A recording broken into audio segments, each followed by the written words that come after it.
Kita ke Gus ke Gus Ajis, Bib Ajis. Ini saya mau to the point aja nih nanya ke Gus Ajis nih. Kita bicara terkait the meaning of bodong ya. Ada tiga alurnya. Nasabnya bodong, kemudian narasi bodong, Marhaba. publik bodong. Kalau kita lihat nasabnya sudah tidak bisa dibuktikan ya, alias palsu berarti bodong. Kemudian ternyata dinarasikan ke publik itu juga bodong dengan bantuan buzzer, bantuan booth, ya terkoordinasi, kemudian termobilisasi. Kemudian hasilnya adalah publiknya pun juga bodong, bukan publik yang organik. Nah, ini bagaimana Beb Ajis dalam polemik nasab ini? Kok sepertinya kita yang selalu bersusah payah menggunakan data, mereka itu termobilisasi dengan bantuan-bantuan buzzer. Monggo silakan Beb Ajis. Jadi berawal dari kebodongan.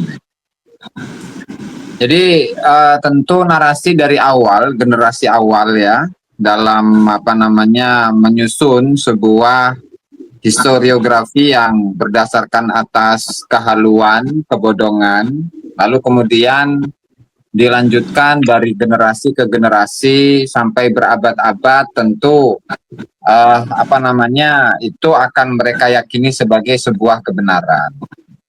Nah, tentu apa yang kita saksikan semuanya, bahwa misalkan saat kita itu menyimak narasi-narasi yang disampaikan oleh Kiai Haji Madudin Usman Bantani, narasi yang disampaikan oleh Habibana Charlie, Habibana Rogi, Kiai Ihya, Kiai Haji Ubedillah dan seterusnya ya, itu ya saya nilai itu semuanya ilmiah. Karena memang sesuai dengan data, sesuai dengan fakta ya, yang ada di lapangan. Nah, sehingga jadi begini Beb ya, kalaulah dari kalangan mereka itu memang sudah tidak sanggup lagi untuk mempertahankan status kenasaban mereka yang disambungkan kepada Rasulullah Shallallahu Alaihi Wasallam, ya nanti pada akhirnya langkah yang dilakukan itu adalah yang penting bernarasi, Beb. Yang penting dijawab, yang penting bernarasi. Meskipun tidak sesuai dengan kelompok-kelompok atau barisan yang ada di barisannya Kiai Haji Madudin Usman, itu nggak masalah. Nah, jadi misalkan kalau dari Rasulullah, apa yang kita sampaikan misalkan, bagaimana kemarin ini nih, saya rasa perlu diangkat lagi nih ya, untuk tokoh yang sebenarnya bukan Balawi sih, yaitu penulis dari buku Safinatun Najah yang diajarkan di pesantren-pesantren. Nah, di mana Syekh Salim bin Sumer ini ya tokoh yang sebenarnya mendapatkan kebesaran namanya itu dengan lantaran Syekh Muhammad Na'al-Bantani itu mensyarahi kitab tersebut. Nah, sehingga kemudian para santri itu mengenal nama kitab Safinatun Najah. Dan di saat berhadapan dengan gerakan para pengikut atau pengamal tarekat, itu mendapati mereka memiliki gerakan perlawanan terhadap kolonial itu sangat kuat. Nah, sehingga apa kemudian yang diangkat itu atau untuk meruntuhkan pergerakan-pergerakan yang dilakukan oleh ulama-ulama Nusantara di masa lalu di zaman kolonial Belanda, yaitu menggunakan narasi-narasi bodong deh. Nah, menggunakan narasi-narasi bodong untuk apa? Untuk menghancurkan ketokohan tertentu dari satu tokoh, tidak hanya satu tokoh sebenarnya. Karena kan saya tadi sore itu sedikit menelaah ya beberapa nasihat-nasihat atau laporan-laporan selaku-laporannya kepada pemerintah kolonial Belanda, di mana kolonial Belanda itu sangat sangat kebingungan gitu loh menghadapi para pengamal tarekat yang mereka memiliki kesemangatan yang tinggi dalam melawan kolonialisme. Yang kemudian pemerintah kolonial Belanda itu memerintahkan masing-masing residen di berbagai daerah itu untuk membunuh karakter dari masing-masing tokoh di daerah-daerah itu, Beb. Nah, itu tidak hanya terbatas pada Banten saja. Ada Banten, ada Bekasi, ada Cirebon, Jawa Tengah, Jawa Timur, Palembang, Aceh, itu menyeluruh.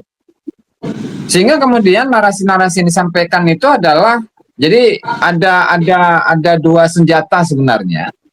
Yang pertama itu adalah para ulama-ulama, ya, baik itu dari kalangan Habib atau non Habib, yang mereka itu menjadi kaki tangan Belanda. Nah, kemudian mereka diminta untuk menulis karya-karya atau pamflet-pamflet, kemudian disebarkan ke masyarakat supaya masyarakat itu sudah tidak mau mengikuti tarekat lagi. Dan tarekat itu pada akhirnya ya sebagian masih ada yang bersikukuh dengan ajaran tarekat, sebagian yang lain ya bubar. Tapi setidaknya di situ ya sudah terbaca oleh masyarakat bahwa kesan tarekat itu ya negatif. Nah, itu kemudian yang kedua itu dari sisi ulamanya ya. Kemudian dari sisi pejabat-pejabatnya. Itu residen Belanda. Di berbagai daerah itu digunakan. Artinya di sini ada dua alat, Beb. Yang pertama adalah para pejabat pemerintah kolonial Belanda. Kemudian yang kedua adalah para ulama-ulama, kiai-kiai yang menjadi kaki tangan Belanda yang memang digunakan oleh Belanda untuk memberantas tarekat itu. Nah, ini bisa dicek di bukunya Sunakhorogronya ya, nasihat Sunakhorogronya kepada pemerintah kolonial Belanda. Ini di jilid yang ke-7 ini. Di jilid ke-7 deh. Ada, bisa dicek di situ. Dan nama Utsman bin Yahya itu sangat harum luar biasa itu di kalangan para residen, kemudian para pejabat tinggi Belanda ya. Nah, artinya dari ini, sejarah itu akan berulang. Sejarah itu akan berulang kalau di masa lalu para kaki tangan Belanda dan para kaki tangannya itu melakukan upaya-upaya demi memberantas perjuangan atau perlawanan masyarakat kepada kolonial Belanda dengan dua cara tadi. Nah, sekarang berulang, berulang. Yaitu dengan apa? Ya, dengan menggunakan power atau kekuatan yang dimiliki oleh politisi tentunya ya. Dan saya tidak mau meraba-raba gitu politisinya siapa, kemudian penggelontoran dananya itu berapa, nominalnya berapa, kepada siapa, saya tidak akan masuk ke sana ya. Tapi setidaknya tadi dari yang diputarkan oleh Habibana Charlie itu, entah suara siapa ya, cuman suaranya itu saya rada kenal ya dengan suara itu. Ya, ini obyeknya itu memang bukan istilahnya ya, memang bukan penelitian. Itu memang murni buzzer, kemudian itu memang kerja kan bahasanya tadi itu kan, kerja. Jadi kalau kesemuanya itu adalah didasari atas dasar kehaluan, kepalsuan, kemudian tadi bahasanya Habib Charlie itu tadi, Beb? Pertanyaannya tadi Ana jadi lupa ya. Terus rasa bodong, narasi bodong, publik bodong. Bodong. Jadi, kalaulah narasinya narasi bodong, kemudian publiknya publik bodong, kemudian sejarahnya sejarah bodong, yaitu itu akan terbuka. Artinya orang-orang itu atau masyarakat itu atau publik itu akan bisa menilai dengan mudah gitu loh, tanpa kita harus berkoar-koar. Sehingga saya teringat dengan satu tuduhan ya yang disampaikan oleh salah satu ketua PBNU ya, bidang keagamaan. Gak tahu tuh sekarang masih di PBNU enggak itu ya, Gus Fahrur itu, Bapak Fahrur ya, Bapak Fahrur Roji itu dari mana itu, dari Malang kalau nggak salah ya. Kalau nggak salah itu pernah Pak Kumis. Pak Kumis, Masya Allah ya nih. Jadi dulu itu kan pernah ada narasi, Beb, dari beliau itu bahwa jadi para mukimat itu buzzer-buzzer bayaran. Nah, kalau misalkan ya saya yang ada di barisan mukimat ini adalah buzzer bayaran. Habibana Charlie, Habibana Rogi, Habibana Haikal itu semuanya adalah para buzzer bayaran. Nah, mungkin kita dalam live saja itu, Beb, itu nggak mungkin ngadat kayak tadi. Kalau buzzer bayaran. Kemudian apa? Kemudian apa namanya? La ilaha illallah Rasulullah. Saya pun juga mungkin bisa apa namanya memiliki atau mendapatkan fasilitas ya gampang, kamera yang bagus misalkan, HP yang bagus misalkan, atau mungkin kendaraan yang bagus misalkan, Beb. Nah, atau hal-hal lain yang misalkan saya ini bisa diumrohkan atau dihajikan gitu, atau minimalnya di apa namanya dijamin gitu, apa beasiswa gitu ya untuk S3 di mana gitu. Nah, cuman pada faktanya kan enggak gitu. Boro-boro, Beb. Jadi semuanya itu atas dasar masing-masing, semuanya itu atas dasar modal sendiri-sendiri. Bahkan dalam apa namanya saya mencetak buku bersama kawan-kawan itu iuran loh, Beb. Itu iuran. Jadi kalau misalkan ada sponsornya nggak, Beb? Ada sponsornya nggak, antum dong? Dapat sponsor nggak? Sponsor nggak ada, Beb, ya? Aman, Beb. Nggak ada. Sponsornya dari Allah Subhanahu Wa Taala sudah. Melalui Masya Allah. Saudara-saudara kita itu para pejuang gitu ya. Nah, ini satu contoh gitu. Bahwa apa namanya yang kita lakukan selama ini ya itu didasari atas rasa kecintaan kita terhadap Indonesia, terhadap Nusantara, terhadap leluhur kita, terhadap Rasulullah Shallallahu Alaihi Wasallam.